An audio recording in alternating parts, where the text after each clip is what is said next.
તો ગાંધીનગરના અમિયાપુર નજીક લૂંટ વિથ મર્ડરનો કેસ સામે આવ્યો। અમદાવાદના બર્થડે બોયની હત્યા કરી દેવામાં આવી। પ્રેમિકા ખૂબ જ ગંભીર હાલતમાં છે, ત્યારે લુખાઓએ છરી મારી લૂંટ કરી હોવાની આશંકા વ્યક્ત કરવામાં આવી રહી છે। યુવતી સાથે લૂંટારુઓએ અજુગતું કૃત્ય પણ કર્યું હોવાની આશંકા વ્યક્ત થઈ રહી છે, ત્યારે યુવતી કારમાંથી ગંભીર હાલતમાં મળી આવી છે।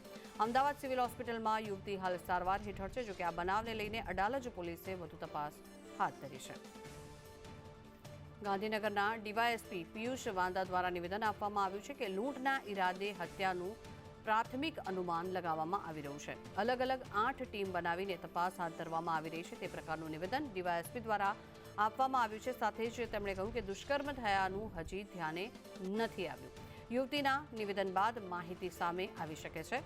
લૂંટના ઈરાદે હત્યા થઈ હોવાનું પ્રાથમિક અનુમાન લગાવવામાં આવી રહ્યું છે।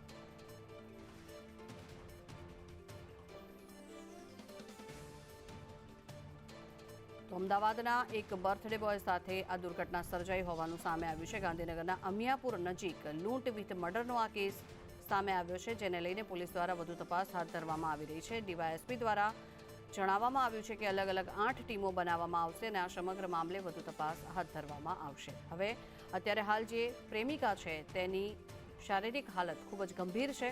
હાલ તેને તાત્કાલિક હોસ્પિટલ ખાતે ખસેડવામાં આવી છે। પ્રાથમિક અનુમાન જે આ કેસને લઈને લગાવવામાં આવી રહ્યું છે, લૂંટ વિથ મર્ડર। અંબાપુર કેનાલનો એરિયા એમ નામ આવે છે।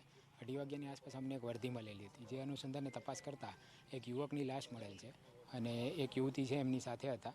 એ અત્યારે હાલ અમદાવાદ ટ્રીટમેન્ટમાં છે અને બેઉ ઉપર કોઈ એક શખ્સ બેઉ બેઠા હતા અહીંયા આશરે 2:30 વાગ્યાની આસપાસ, ત્યારે કોઈ બહારનો શખ્સ આવી અને એમની ઉપર હુમલો કરેલો છે અને એના જે કંઈ ટેકનિકલ એવિડન્સીસ છે, ફોરેન્સિક એવિડન્સીસ છે, એ કલેક્ટ કરવાની કાર્યવાહી રાતની ચાલુ છે।